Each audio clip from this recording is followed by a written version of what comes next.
Bonjour à tous les trois et merci de participer à ce panel. Je vais rebondir sur la présentation de Julie Selman pour une première question à destination d'Emmanuel. Donc Julie a rappelé cette exception culturelle française qui est l'omniprésence des box dans les foyers français et du coup le fait que la télé se consomme essentiellement via les box. Aujourd'hui, si je vous parle TV avancée, vous me répondez TV segmentée, soit le ciblage via les données des opérateurs, ou vous me donnez une autre réponse?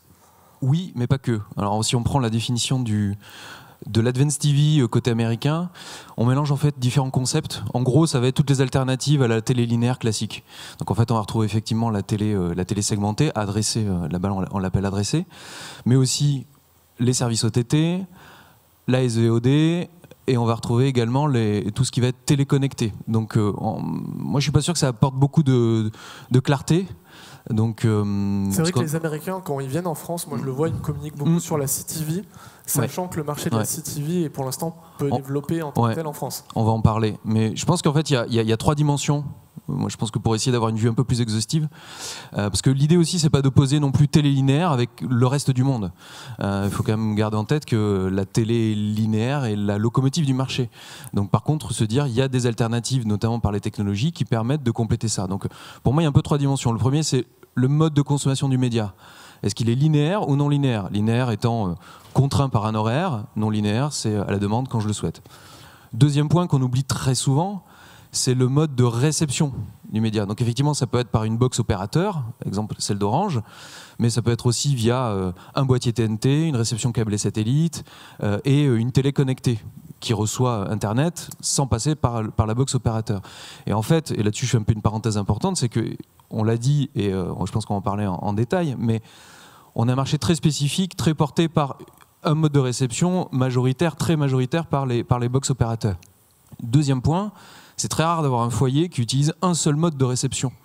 Et parfois, on va switcher d'un à l'autre, d'ailleurs, sans forcément le savoir. Dernier point, ça paraît un peu évident, mais le device, quand on parle de télé, évidemment, on parle du device télé, mais il y a aussi PC, mobile, tablette. Et donc, en fait, si on tient compte un peu de ces trois dimensions-là, on va avoir des capacités d'adressage ou pas, et des capacités de ciblage et des mesures d'audience qui vont être différentes. Et ça, je pense qu'il faut en tenir compte dans un but de pouvoir faire converger tout ça à un moment. Alors, commençons peut-être par du coup ce qui est aujourd'hui le plus commenté, le plus avancé peut-être en France, qui est la TV segmentée. Aujourd'hui, on en est où aujourd'hui concrètement déjà en termes d'accords? Donc il faut évoquer le fait que le marché se structure avec des accords entre les chaînes, enfin les régies des chaînes et les opérateurs. Aujourd'hui, on en est où, Emmanuel? Alors, je parle sous le contrôle de Sophie, mais j'espère pas te dire de trop de bêtises. Mais il y a effectivement alors à ma connaissance, il n'y a pas encore un opérateur qui a signé l'ensemble des chaînes, l'ensemble des groupes médias. Effectivement, on a un Orange qui a signé les principaux, TF1, France Télé, M6. On a... Bien. C'est ça, hein? Oui, ça marche. Oui, ouais. C'est bon. Et bientôt Canal en début d'année. Voilà. Les chaînes de Canal. Donc on a aussi SFR et Bouygues Télécom qui sont actifs sur le sujet, et Free pour l'instant qui est un peu absent. Donc effectivement on a des opérateurs et des groupes médias qui ont des accords qui pour l'instant ne sont pas exhaustifs. Ce qui nous donne à date 5 millions de foyers grosso modo adressables pour l'instant et 7 millions selon les estimations d'ici la fin 2022. Oui, c'est bien ça. Sachant qu'aujourd'hui, donc, c'est 4 800 000 foyers. Ça fait déjà à peu près 30% des foyers IPTV qui eux-mêmes, on l'a vu, représentent un peu plus de 60% du mode de consommation de la télé. Je ne suis pas très bon en calcul, mais 15-20% des foyers français. Oui, oui, tout à fait. Et donc avec 7 millions 100 à la fin de l'année prochaine, ça représentera 45% des foyers IPTV. Ok, alors Julie l'a aussi rappelé, Orange a été le premier à se lancer sur ce marché-là avec France Télévisions. C'était il y a un peu plus d'un an. Quel bilan vous tirez aujourd'hui de ces initiatives en matière de TV segmentée? Alors effectivement, le bébé a fêté ses 1 an en octobre. Déjà, on est au forum AdTech. C'est intéressant, je trouve, de dire que pour la première fois, on est sur un marché French Data, French Tech. Il n'y en a pas d'autres, à ma connaissance. Donc, on peut se féliciter, parce qu'on est dans un secteur qui est complètement dominé par les entreprises tech américaines. On le voit même au travers des partenariats aujourd'hui. Je crois qu'il y a 4 entreprises françaises pour 22 au total, et des Américains. Donc, on peut tous se féliciter, et donc les opérateurs, les télés, à avoir construit finalement cet écosystème qui fonctionne. Parce il y a des serveurs américains parfois aussi au milieu, et français aussi avec FreeWheel. Oui, mais l'architecture, elle est vraiment construite par les opérateurs, et c'est vraiment une prouesse technologique, c'est-à-dire que c'est sans couture. On n'a eu aucun retour de clients qui auraient manifesté un mécontentement. Donc je pense que c'est vraiment intéressant à souligner aujourd'hui, surtout ici. Donc où on en est, donc un peu plus d'1 an, on a, je crois hier ou avant-hier, passé la barre des 100 millions de switch. Donc on voit tous les mois que ça progresse quasiment de 50%. Donc on est sur une dynamique. On voit aussi dans les CGV des chaînes pour l'année prochaine que c'est vraiment un focus très fort à la fois dans leurs offres et puis dans leur volonté de développer. Et de notre côté, les missions ne sont pas terminées, puisqu'on va sortir du MVP à peu près à la fin du T1 en délivrant la dernière brique qui est le multispot. On a délivré le prime time cet été et on l'a fini en novembre. Donc ça, c'est notre première mission, c'est de sortir du MVP. Et plus on avance, finalement, plus ça fait du potentiel pour les chaînes, pour la commercialisation. Après, nous, notre rôle aussi, c'est de s'assurer de mettre à disposition le parc le plus important possible, puisqu'on a vu que le reach est très, très important. Et puis après, il y a les segments d'audience. Et en effet, là, à date, on est à plus de 45 segments d'audience. Il y a trois typologies. Il y a la data géoloc, il y a la data de la qualification du foyer via la connaissance des opérateurs, connaissance client des opérateurs, et puis il y a la data d'usage télé qui est évidemment très, très intéressante. Donc voilà où on en est. Aujourd'hui, c'est essentiellement quand même des ciblages géologues, si je ne dis pas de bêtises, je crois que c'était les 50 à 60% des use cases. C'est ce que nous disent les chaînes. Oui. Ce qui du coup attire essentiellement plutôt une longue traîne d'annonceurs, des annonceurs hyper locaux. Alors nous, on n'a pas la vision annonceur, c'est les chaînes, mais comme on a beaucoup de dialogue avec eux, ils nous disent qu'à peu près c'est 30% effectivement de primo-accédants. Donc ça va vraiment remplir le rôle qu'on observe d'ailleurs déjà dans d'autres pays qui sont bien installés sur la télé adressée. Le but étant aussi d'aller encore plus loin sur les fonctionnalités de ciblage.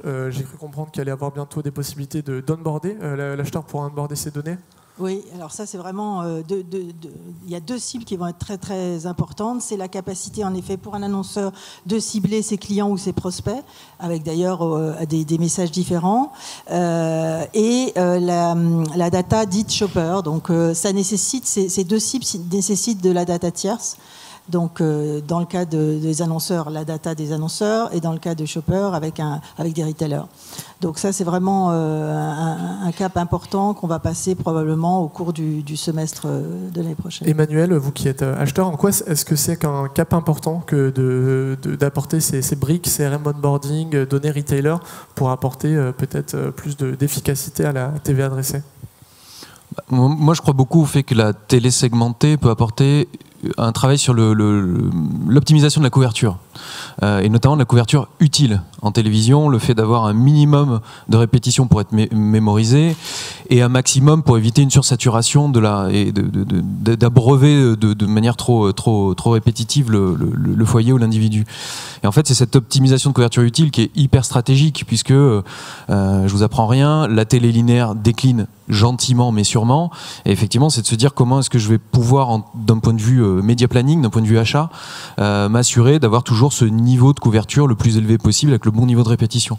Et je pense beaucoup du cas d'usage qu'on peut avoir, c'est qu'effectivement de se dire, alors je sais bien que c'est pas évident d'un point de vue technique, mais je crois beaucoup au fait que demain on puisse par exemple avec les opérateurs proposer le fait de optimiser spécifiquement sur des foyers qui auraient été peu ou pas adressés spécifiquement à la campagne, ou qui auraient été trop adressés par exemple. Donc ça, tu vois, ça c'est des cas... Maîtriser la pression publicitaire qu'on fait en digital. Ce qui se fait beaucoup aux États-Unis.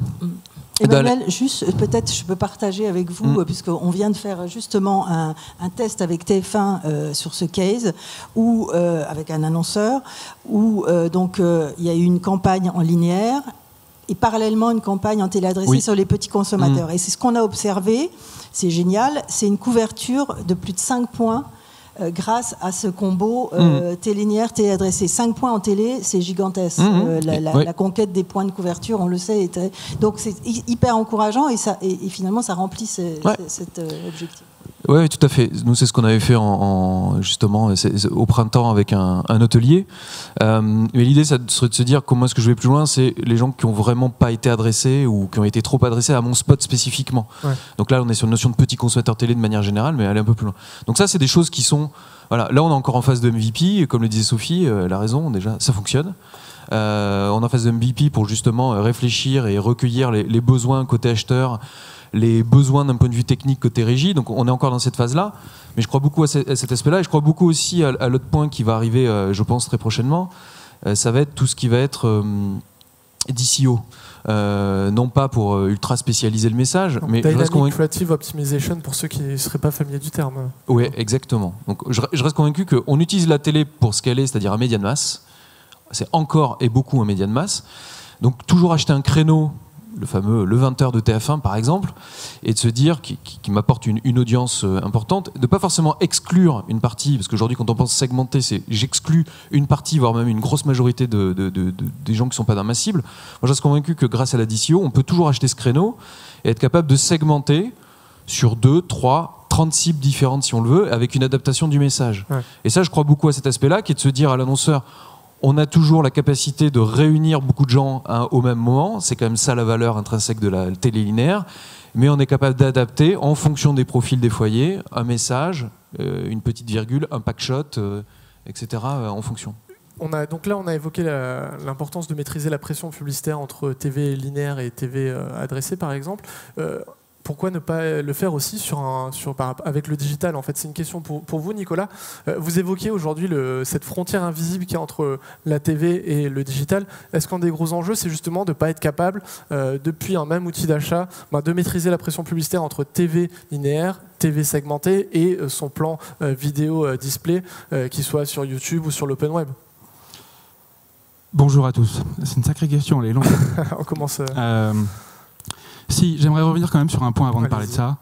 La télé segmentée, c'est quand même un MVP aujourd'hui. C'est un MVP qui fonctionne très très bien, mais ça n'est qu'un MVP. On coche les cases, c'est-à-dire qu'on est en train de vérifier que tout ce qu'on voulait faire avec la télé segmentée fonctionne, et ça fonctionne. Il y a de l'audience incrémentale, il y a des annonceurs en plus, et c'est très important. On touche une autre population d'annonceurs. Et puis, surtout, on commence à creuser un point très important, c'est qu'aujourd'hui, il y a des annonceurs en télé qui ne font pas de digital et vice-versa. Et c'est pas innocent.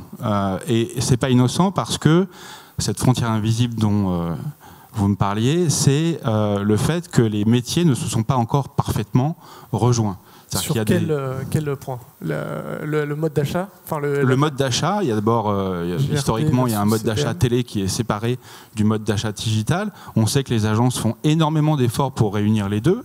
En régie, il y a le même mouvement qui le pendant de ça, mais on n'y est pas encore. On est sur un mode très télé, surtout si on parle de télé segmentée, c'est de la télé pure et dure, hein. C'est pas autre chose. Et la mesure... GRP versus CPM permettra de débloquer des choses.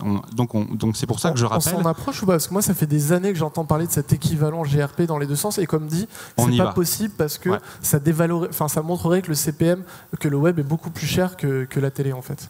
On y va. Avant de répondre à ça, il y a encore une autre notion qui est très importante. On parlait de CTV, il y avait la présentation de Magnite qui était assez intéressante, peut-être légèrement exagérée sur certains chiffres, parce que dans le CTV, on compte aussi beaucoup de web, il faut le savoir, et c'est pas, les chiffres ne sont pas toujours très exacts. Vous parlez des usages? Cette frontière dont on parlait dans votre question, elle est représentée là aussi dans la CTV. Dans la CTV, vous avez des annonceurs du digital ou des équipes digitales qui sont très à l'aise parce que c'est très proche du display, c'est très proche de ce qu'on connaît dans le web. À l'opposé, la télé, c'est un autre monde. Et encore une fois, vice-versa. Donc tant qu'on ne résout pas ce problème-là, il y aura des petits freins et on devra s'expliquer ou redéfinir les choses. Bref, on perd un petit peu de temps. Voilà, c'est ça qui est important à comprendre, c'est qu'il ne faut pas opposer les deux. Il y a une tendance à opposer télé, CTV et je ne sais quel autre terme ou jargonisant. Ouais. C'est pas ça qu'il faut faire. C'est qu'il faut comprendre que tant qu'on ne résout pas les histoires de mesure, de performance, parce qu'il y en a, on n'y sera pas. Voilà, on n'aura pas débloqué le média tel qu'il le mérite. Sur le sujet de la mesure, typiquement, Orange participe justement à rapprocher ces deux univers. Vous avez... Exactement, tu as raison. Il faut réconcilier pas mal de choses, il faut démontrer l'efficacité. Donc nous, c'est tout le sens de notre positionnement sur l'ensemble finalement de la chaîne de valeur. On a entamé des chantiers très structurants avec Médiamétrie et on y croit tellement qu'on a pris des participations dans le capital de Médiamétrie cet été. Donc l'objectif, c'est vraiment pour Médiamétrie qui doit faire face finalement à toutes ces révolutions, de se mettre à jour sur les besoins. Et en cela, on va les aider à créer le fameux panel hybride TV vidéo, puisque ça y est, c'est déjà démarré. On a constitué un panel Orange, pour l'instant de 10 000 foyers, à la cible 50 000 foyers, qui vont alimenter le panel Médiamétrie de 5 000 foyers. Et ça va permettre plein de choses. Ça va permettre déjà de mesurer correctement la télé adressée, ce qui n'est pas le cas aujourd'hui. De mesurer ce qu'on appelle le GRP diminué. Ça aussi, c'est pas mesuré de manière optimale aujourd'hui. Le GRP diminué, juste pour ceux qui ne seraient pas familiers du terme. Eh bien, quand on a de switch un spot dans un écran, ça peut diminuer l'audience pour les autres. On va pouvoir mesurer, Médiamétrie pourra mesurer les petites chaînes. Aujourd'hui, c'est complètement archaïque. Donc demain, les petites chaînes seront mesurées à l'équivalence des grandes chaînes. Leur audience sont sous-évaluées. L'écran précis, l'audience. Donc pour les petites chaînes, c'est merveilleux parce qu'ils vont pouvoir enfin valoriser des écrans publicitaires qui aujourd'hui sont à zéro. On va pouvoir également mesurer la VOD, la SVOD, justement, cette consommation qui devient massive et qui est aujourd'hui mal mesurée. Et enfin, on va pouvoir rentrer, et je sais que c'est cher, tu es tout à fait sur ces sujets, c'est alimenter par la data la mesure d'audience. Et ça permettrait finalement encore mieux cibler la télé linéaire.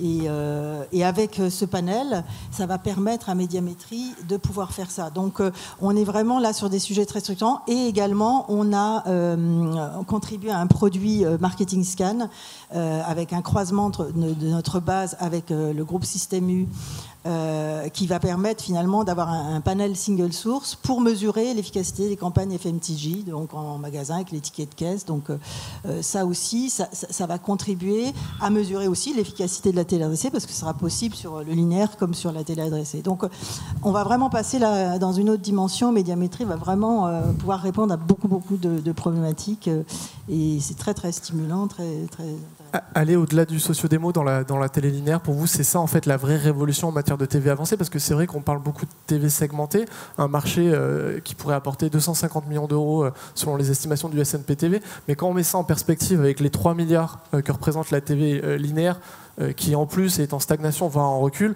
finalement c'est peut-être à ce marché-là qu'il faudrait redonner un gain d'attractivité versus les YouTube et compagnie, et ce que permettrait la donnée socio-démo. Enfin, d'aller au-delà de la donnée socio-démo. Ouais, complètement. Après, encore une fois, l'idée c'est pas d'opposer en disant le socio-démo n'a pas d'intérêt, c'est pas assez précis, etc. Mais il y a beaucoup de secteurs qui sont, on va dire, si on met de côté tout ce qui est alimentation, hygiène, beauté, en gros ce qui se distribue en grande distribution. Voilà, donc c'est à peu près 45% du marché. Il y a quand même 55% du reste. Équipement, banque, assurance, auto, voyage, etc. Tous ces gens-là se retrouvent avec parfois des critères marketing, des critères de ciblage, notamment sur le digital, qui sont beaucoup plus discriminants. Et ils sont contraints à uniquement être sur du socio-démo. Alors, ils utilisent la télé, encore une fois, parce que c'est un média de masse, très bien. Il n'empêche qu'encore une fois, on peut toujours adresser le même message à tout le monde, tout en optimisant de manière peut-être un petit peu plus précise et en tenant compte de CRM, de l'intention, voire de données tierces en tout genre qui peuvent effectivement mieux qualifier. Donc l'idée, c'est pas de dire je segmente à tout prix. Encore une fois, pour moi, la segmentation doit venir on top pour optimiser notamment la couverture sur des foyers bien identifiés, mais c'est pas une fin en soi. mais en tout cas être capable de effectivement aller se dire et de faire des arbitrages entre des chaînes, des tranches horaires, des types d'émissions, des écrans publicitaires, parce que on met de la donnée supplémentaire que du socio-démo. Ça ne veut pas dire que le socio-démo ne restera pas une currency de base entre acheteurs et vendeurs. En tout cas, ça peut permettre effectivement d'optimiser un petit peu plus. Et aussi, ça peut permettre, notamment les données CRM, de pouvoir mesurer un petit peu plus facilement l'efficacité directe sur les ventes. Encore faut-il qu'on ait un annonceur avec un CRM qui permette de le faire. Ouais. Une petite question pour Nicolas. Vous avez dit tout à l'heure que l'étude Magnite vous semblait un peu optimiste sur le volet CTV. C'est vrai qu'aujourd'hui, on a du mal à savoir quels sont les usages et quel est le marché de la CTV. Vous, c'est quoi votre vision là-dessus ? C'est quelque chose qui est émergent ou ça reste... Moi, j'ai l'impression que ça reste en fait un peu niche. Notamment, moi, les chiffres du CSA sur les usages Smart CTV me paraissent un peu optimistes. Oui, je pense qu'il y a une influence des chiffres étrangers là-dedans qui est pas innocente, parce que si on regarde les États-Unis, la CTV c'est une vague gigantesque. Ouais. Et pour cause, s'équiper aux États-Unis, ça coûte cher. Ouais. Avoir un accès à Internet, avoir la télé par Internet, avoir des services divers, des abonnements de contenu, ça coûte une fortune. Un foyer aux États-Unis dépense facilement l'équivalent de 300 € pour recevoir des choses. Quand on voit ça, la CTV se jette sur un marché, elle est gratuite, elle est facile, elle est partout, donc c'est une vague déferlante. En France, c'est un peu différent. Il y a la domination des set-top box depuis très longtemps, il y a des services quadruple play qui sont partout depuis longtemps, qui sont rentrés dans les habitudes, donc vous avez un coût qui est lié à l'accès de différents services, c'est assez simple. Donc c'est ça qui explique la domination de ce moyen en France. La CTV est néanmoins émergente ici aussi, pour les mêmes raisons, et puis parce qu'on a besoin aussi de plus de contenu. Le contenu, c'est quand même un peu clé aussi. Voilà, faut le produire, faut en faire. On l'oublie un petit peu, mais bon, voilà, on l'a vu avec le Covid, il y a eu un arrêt du contenu. Ça a fait mal, ça a fait du bien aux CTV qui sont, elles, venues avec des catalogues un peu variés pour proposer autre chose d'une alternative. C'est avec ça qu'elle pénètre le marché. Mais en termes publicitaires, ça reste tout petit. En termes publicitaires, tout ce qui est, excusez-moi pour le nouveau terme, broadcaster VOD, domine les investissements publicitaires sous toutes ses formes. Et si on doit regarder ce qui se passe réellement en CTV, et c'est un très bon média, hein, je ne dis pas que c'est un mauvais choix, c'est un très bon média parce qu'il s'apparente au display et qu'il permet de faire des choses qui sont très héroïstes, qui complètent très bien les autres campagnes. C'est un petit peu plus gros que la télé segmentée. Donc ça en dit assez long. On est sur un marché naissant. C'est juste le début, comparé aux États-Unis où là vraiment vous touchez une grande majorité de la population facilement. Les telcos restent très importants aux États-Unis puisque on appartient au groupe Comcast, on le sait très bien, mais voilà, faut comparer ce qui est comparable. Emmanuel, vous aviez essayé d'acheter de la CTV l'été dernier, je crois que ça n'a pas été concluant. En fait, oui, il n'y a pas beaucoup de volume, donc je suis complètement d'accord avec Nicolas. Après, c'est pas grave. Encore une fois, c'est comme pour la télé segmentée, tout le monde dit oui, il n'y a pas assez de reach, on ira quand il y aura du reach.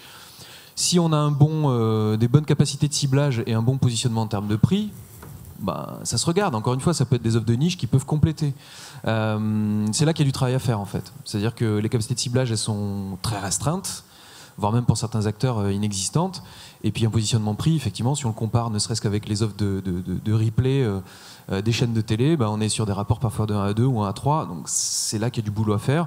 Mais encore une fois, c'est le full à poule, il faut du contenu pour attirer des audiences, qui fait qu'il y a des économies d'échelle, qui peut faire en sorte que le positionnement peut être plus important. Bon, non, on est au début.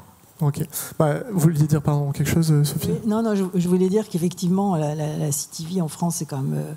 C'est quand même inexistant parce que sur la télé et d'ailleurs comme sur tous les autres médias, le reach c'est ce qu'il y a de plus important. Donc à un moment donné, quand on est quand même sur un marché où on touche plus de 60% des gens qui regardent la télé, y compris, alors je voulais ajouter que nous on a déployé le service, y compris sur le replay, c'est-à-dire qu'on couvre tous les usages avec la télé adressée, pas seulement sur ce qu'on appelle le live. Voilà ce que je voulais ajouter. Et je vous vole quelques secondes, parce que je vois qu'on a bientôt fini. On est en train de sortir une étude sur ce que pensent les annonceurs, les agences, parce qu'on est sur un marché qui est très compliqué, donc on a besoin d'avoir du retour, du feedback des gens qui l'utilisent dans leur métier tous les jours. Et ça, les gens nous disent qu'ils souhaitent investir à hauteur. 80% des gens nous disent qu'ils souhaitent investir dans la CTV, donc il y a vraiment un avenir. Et quand on parle de CTV, on parle plus d'Advanced TV, donc tous les moyens qui existent pour utiliser l'écran télé. Donc c'est une très bonne nouvelle. Ce qui est très très surprenant dans l'étude, et ça correspond à au thème dans lesquels on a navigué ce matin, il y a deux attentes qui sont haut de funnel et bas de funnel. Ouais. Le premier, c'est avoir plus de clients, donc être en mode conquête, donc typiquement haut de funnel. Et le deuxième, faire plus de chiffre d'affaires, donc bas de funnel. C'est vraiment très étonnant de voir ces attentes sur ce média, grand écran, télé, et toutes les innovations, toutes les initiatives vont permettre d'arriver à ces résultats. Voilà. La bonne nouvelle, c'est que c'est un marché qui va pouvoir être mesuré l'année prochaine via le SRI. Donc ça, c'est très important. Donc on va pouvoir vraiment savoir de quoi on parle. Okay. Merci beaucoup.